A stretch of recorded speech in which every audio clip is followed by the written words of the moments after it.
Okay, thanks again, Paul, for joining me today. I really appreciate it for you taking the time. Thanks for having me. Yeah. Where are you? Are you in Nova Scotia or are you in Montreal? Yeah, so I'm in Nova Scotia now. So Okay. just before COVID happened, I moved here just to be closer to family and stuff. And then Mhm. it happened, and then it's just never got back. Never got back to Montreal. But Montreal's a great city. I have a oh lot of my God, relatives there. yeah, it's good. I love it so much. Yeah. Yeah, it's great. Yeah, Okay, so let's talk about Fool for Life. That's the new song. You've had it out for a little while, end of last year, right? yeah. Yeah, is any other new music coming along with this then, or? So there's basically that one was sort of like it was sort of like just hanging out by itself. We're working on a whole new record that's going to be coming out in 2026, which we've just completed. So we're working on the artwork and kind of I guess the assets, the things that you kind Okay. of gather. We're doing that kind of like making videos and kind of trying to find new management as well. But that's going to come out in 2026 in I think the spring. But it's all done. We're really excited. But Fool for Life, it was just kind of an outlier to that body of material, and so but we really loved the song, and we just kind of wanted to find a home for it. So we thought that Yeah. it would be cool as a standalone single. We Yeah. released our label thought so too. So Yeah, and I love it too. And I kind of read about what the inspiration was, so I understand why you wanted to get it out. yeah, it made sense. I guess pre-election, it made sense. I guess we wrote it like after the 20 after the Biden when Biden won. We had it, and we had it at that time, and it just yeah, I kind of written a little bit after the march on the Capitol. I guess it was kind of the inspiration for the song, I suppose, Mhm. uh, and then If inspiration is the right word. yeah, I don't know if it's inspiration. Yeah, fear, nightmare. Right. Uh, yeah. So yeah, Um, yeah, so then with the new music, will a US tour happen, do you think? yeah. We're hoping like our I guess the people that we're talking to for management, they're U.S. based, and so we're hoping to kind of get there for at least some kind of touring. Definitely the Eastern U.S. and then hopefully hopefully the whole thing. Okay. Try Good. to We're kind of considered in the Eastern, so I hope you'll yeah. come to I Detroit. consider I consider you Eastern. Yeah. Yeah. And so speaking of Detroit, I kind of have chatted with you guys a little bit on Instagram about, coming here, and you guys have mentioned you really loved playing here. Do you have Yeah. any stories or any really good memories you want to talk about?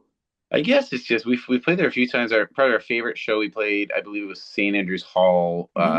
playing for Frightened Rabbit, and we got really cool socks. Hmm. Remember that? And so a really amazing experience. I remember there's a Blind Melon song that's called St. Andrew's Hall. So Oh, there is? I didn't know that. yeah, there is. It's a really beautiful song, and Mhm. so I remember always liking that song, and uh, and so we played with Frightened Rabbit there, and that was really special. We've also done some other things with Portugal the Man. We played kind of like this weird bowling alley. I'm not sure exactly the name of the venue. Oh, Majestic. Yeah, it's probably the Majestic. Yeah, so that was super cool as well. Yeah, I guess the most notable thing is just how awesome the just people that are going to the shows are, just how excited everyone was for the. It's just nice to be play to audiences that are like really seem like they're like Detroit obviously has a big music culture, so that's really special. And yeah, it just seems like it just felt like really good crowds every time we went there. Yeah, I think you're right because I think, like, I've lived in LA for a little while too, and everyone just kind of stands there being cool. Yeah, And yeah, totally. Yeah, yeah. And like we're from the east coast of Canada, which I think is a little similar to the way it felt when we were playing in Detroit, which is like kind of nice. Felt like kind of a hometown kind of vibe in terms of like how people experience music and how they celebrate it, I guess. yeah. And I guess I like both things, but yeah, I know what you mean. I've definitely done shows before. I think the first time we played, it wasn't LA, but it was we did like a UK tour, and just the way that people it react at shows is very very different than like an American crowd or a Canadian crowd like on our first tour, when our first tour that we ever played there. So there's probably a level of like we're doing like showcases, so that those are a little bit less cozy, I guess, in general. But yeah. Hmm. Yeah, so speaking of, I was in Toronto a couple weeks ago for your show with Oh no, hey, Our Lady Peace. Yep, yeah. we drove up there. Oh, that was so cool. Yeah, yeah, Great show. It was so good. You guys had so much energy. I don't know if you saw, but I was like the one standing, cheering. yeah. Whenever we go to concerts, we'll always joke like, who's the number one fan of this band? Like whoever's moving around crazy. It was me. Okay. It was a funny one because we went on a little bit earlier than because there was a thunderstorm, like the kind of the Yes. thunderstorm warning or whatever. So we had to go on a bit earlier. But I think there was a lot of people there, but it was like yeah, it was probably 30 minutes before we were supposed to actually play. So I'm glad that you saw that. I'm glad you caught it because Yeah. yeah, yeah. Yeah. Well, we were driving all the way up there, so I said we have to get there on time. The first act was really good too. I forget her name, but yeah, we saw the whole thing because we didn't want to miss you guys. So Oh, yeah. cool.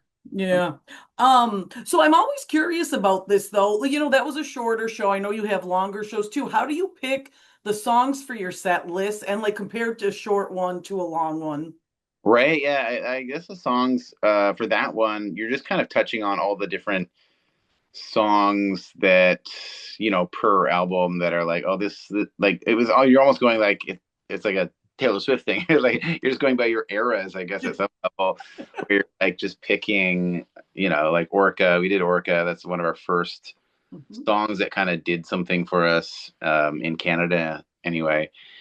So that was like important to have that one on there. And then Weighty Ghost was a special one for us as well. And just touching on those ones that were kind of like that we felt were ones that had traction like within the era that they were written. And then also there you always want to bring in a little bit more of the kind of live signature stuff like there's just to make sure there's like a good live kind of the bringing a good like rock vibe to a set like that is important too. That's like we do a lot of different things musically, so it's hard to kind of get that all kind of so consolidated, I suppose, in 30 minutes. But yeah, that's on our minds. It's just like the different songs that feel like they were kind of drivers of different eras for us, and then also just making sure that there's kind of a rock flavor to the set. Yeah, that's a good point because you had a really nice variety of like a couple slower, a couple faster, a couple harder. Because my show is called Christina Gets Hard. And Yeah, so so I tend to play like harder because it's a very like college radio kind of station, but I listen to mostly like screaming rock, punk. oh, So cool. That's awesome. yeah, so I try to play like the lighter songs that would fit with our station's genre more. And so I've played you guys a couple times too. I just played America Oh, on my cool. last show when I was announcing that I was going to be interviewing you for the next show. So Oh, I've thrown you guys in a couple times too because you have some heavier stuff that's like yeah. more rock too. So. Yeah, yeah, totally. Yeah, yeah, definitely. It's kind of like it's more, yeah, that we're definitely a rockier band than the set than that opening set would suggest. I think like we kind of it goes a little bit into that kind of like more kind of progressive rock direction the longer we play. So it's basically Yeah. so if we like our normal sets would probably be like an hour and a half to 2 hours long, and they usually end on kind of like yeah, pretty heavy territory. Yeah, I'm looking forward to the headliner set for sure. So then, yeah, what is your writing process? Because you were kind of talking about how you do have a wide range of how your music is. You probably have a lot of inspiration, which is another thing I want to ask you about. But well, how do you start your songs?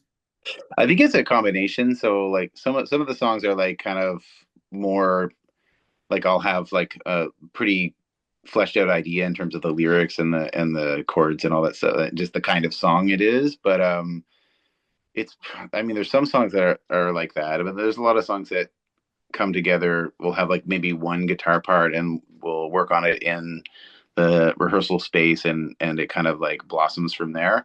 So we definitely like I feel like a lot of at least half of the songs are done that way where it's kind of more of a just a collaborative process and a Lowell even on songs that I'm bringing like Lowell has a really definitive drumming style, and he's very great at kind of just creating different directions that the songs can take. Even if you do have a song that's really fleshed out, it'll be driven a little bit in terms of the production from a production standpoint from the way that Lowell plays drums, and Tim is just really special piano player and guitar player. So it's all like so I think everything does have that collaborative thing, even if it is a song that's more just like, oh, this is my song, it's almost done. And sometimes you'll think it's more done than it is, and then it goes through that process, and it's all yeah, it's very collaborative in terms of the finished product. Even if there's a song that's more arrived at, more fleshed out before you get there. It's so that's I think it's a special thing. Like it's yeah, it definitely wouldn't be able to be made without the three of us, and then just kind of working together and for so long. It's yeah, it just seems like it's yeah. I don't know if that fully answers your question, Yeah, but I think yeah. it does. I mean, there's a synergy there. Yeah. Pardon? Yes, I mean, and that makes sense why you guys have been together for so long too. I mean, it works. Yeah, it does. Yeah, yeah, and totally. And it's I think it's neat because we're all kind of definitely not interested in like doing the same thing over and over again. So that's always the spirit that's kind of brought there. So it's like if there's a song that's kind of similar to something else, we'll do a lot to that, and when we're working together to kind of make sure that it's feels like it has to feel kind of new for it to be kind of worked on, I guess. Yeah, yeah, Yeah, makes sense. So again, speaking of your lyrics, I feel like your lyrics can be very enigmatic, although again, Fool for a Life is pretty obvious what yeah, it's about. So you have some that are clearer, some that are really, really I'm trying to figure out what are they saying here? right. Is this on purpose for it to be interpretive to your fans, or do you prefer that writing style? Like what are your thoughts on that? What type of lyrics do you prefer to write? Yeah, I think it's just I guess it's a mixture. It's almost like the different styles of guitar playing and different kinds of songs that we come up with. Like in terms of the lyrics, I like a lot of really surreal, um, just image based lyrics. I find that's pretty cool, and stuff that isn't doesn't always have to necessarily mean like have a kind of narrative meaning. It could just mean something like as a collection of words against the music that sounds nice, and that sometimes that's all the song sort of needs. But then there's other ones where you have kind of more of a specific idea in mind, and so you're kind of going between those two things. And sometimes you'll have like lyrics that are just prose, kind of like or an idea for poetry or something like that, or like a prose line that just sounds really nice, and it rolls off the tongue and it turns into kind of a song. It's almost like becomes a melody. You know what I mean? So Yeah. lyrically, it kind of there's yeah, just I think a lot of things, and hopefully there's like little pieces of narrative that are cool that is what do you call it? Just yeah, I don't know. That just sparks something, but for the most part, I like the idea of it being really interpretive and meaning open to interpretation for yeah for the different people that are listening to it. You don't want to like have too many. Yeah, I'm not sure. There's some songs that feel like they do have more of a definitive meaning, like "Fool for a Life" or "America" or something like that. But for the most part, it's kind of like yeah, putting words together that sound good and and together that sound good with the music. That it's the music kind of conjures up some lines and just ideas. Right. It's nice to, use our imaginations when we're in, I Yeah, think fans can, relate to them more if they can kind of adapt it to how they feel instead of it being about a specific thing that they're like, I can't relate to that. yeah, totally. Or like a specific episode, or like talking about something specific. Like yeah, it's not a lot of like really specific personal uh in terms of the narrative stuff. Like I'm not really drawing on that. A lot of that stuff it's more like ideas, and you're kind of putting a personal maybe your emotional state is pulled Hmm.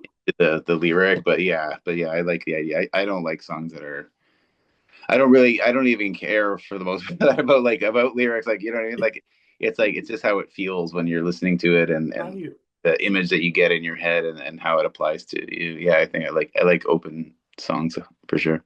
Yeah.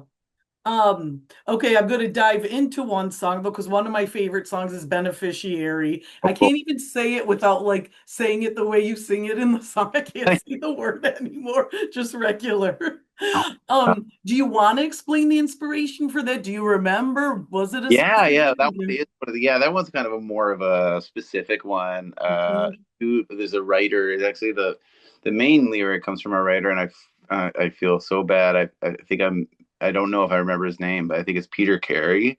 I'm pretty sure that's the name. I can probably Google it right now, but Australian writer, and he's talking about um being in Australia and being a beneficiary of. But he wakes up every morning and just it's important to acknowledge that to himself, that he's a beneficiary of genocide. Like everything that he has is built on something that is quite dark, and I think it applies to every colonized place. Every Western place is built on that stuff, on that, and it's I don't know. It was really impactful when I was reading that, and then yeah, and I think the song. I think I had the verse before. It was kind of touching on that sort of idea, but it wasn't articulated very well in the chorus. Or like, you know what I mean? You have a song that's kind of, I'm getting at this thing, but I don't really know how to like say it. And I just came up on that. Yeah.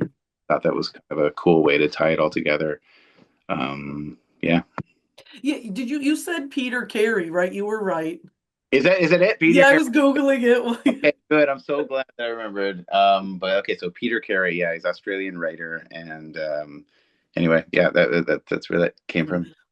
I didn't know about that book, but I kind of assumed you guys were writing it about Canada's First Nation. Yeah, So well, yeah, it applies, right? So it's kind of, yeah, yeah, at the yeah, time it was kind of, I think it was like initially just about, I think, all the things happening around you and just not being able to kind of like grip onto like being able to do anything about it just as a person in the world. I think that was yeah, a kind of initially kind of writing a more basic idea like that, and then but then yeah, it was, and I came across that, and it's completely applicable to Canada as well.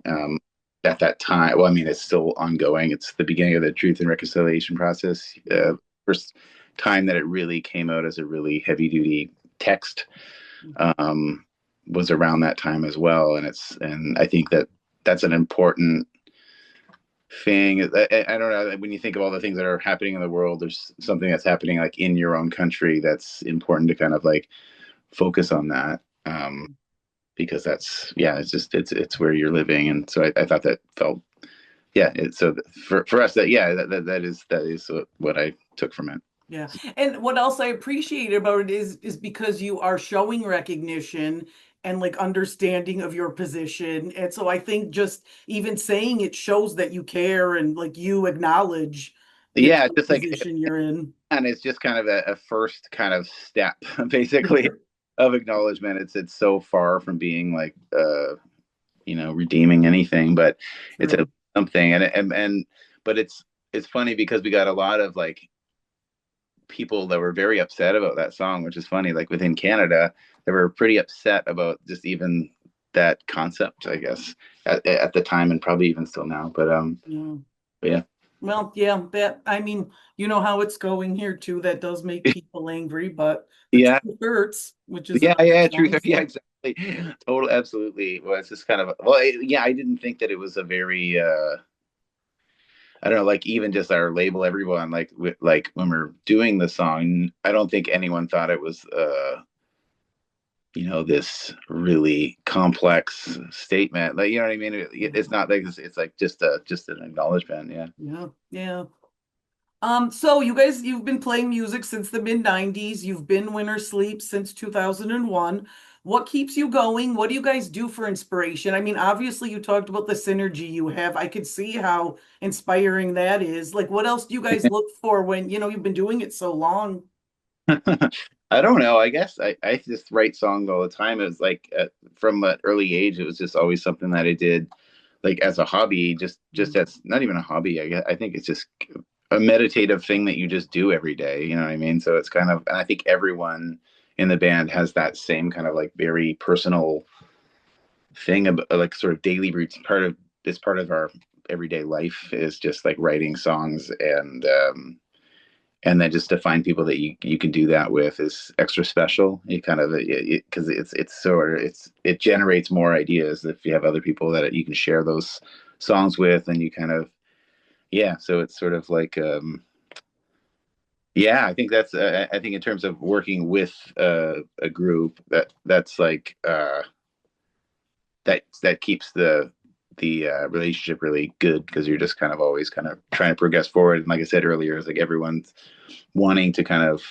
do new things within that as well, which is that's important, really important to me is just trying to keep going after the muse or whatever that is and wherever that's leading. So it's like it's cool that we have it, and it feels like it's kind of our style kind of lends itself to going into different avenues and stuff at this point. So Mhm. it's cool. Oh, that's great. I always like to know who my favorite bands are into. You've mentioned a couple bands you guys have opened for. I assume, you enjoyed their music too. Who are you listening to now? Like anybody you want to talk about and be like, everyone listen to them. Oh gosh. I know it's kind of a tough one. It's a Put tough on one, the but spot. I don't know. I guess I've been getting into a lot. I maybe I don't know. I probably like this for more like a long time. Not necessarily new, but like Max Richter. I've been listening to that a lot Mhm, more recently. That's kind or Philip Glass is really great. mhm. Um, that's all not really doesn't really sound like Wintersleep that much. I'm trying to think of some bands that we've this band from PEI called Gizmo is really cool band. They're like a Are new they, band. did they name themselves after the gremlin? I think, yeah, I'm Yeah. pretty sure that's it. They're like really new band. They're from Prince Edward Island, which is like another East Coast place. Um, yeah, yeah. There's a lot. There's a Zune is a really newer act that I'm really liking a lot. I got the opportunity to open for them with a solo project last year, and yeah, they were incredible to watch. So that's Zune. I don't know if you heard them. Mm-mm. They play with they doing a new I'll say this name wrong. It's Umbagizi Yes. is their other project that they're doing with Yeah. and they did some uh a record with Lee Ronaldo, I believe. Mhm. Know that name. But yeah, Sonic Youth. So yeah, I'm a huge fan of Sonic Youth, and anyway, that's all really cool stuff that's coming that I've heard. I haven't really definitely not listening to nearly enough these days. Um, but I think that just happens when when you're working on your own record. You're just kind of Right. listening to yourself Right. until that's done. But yeah, we finished that. So Wait, so Paul, tell me more about your solo project.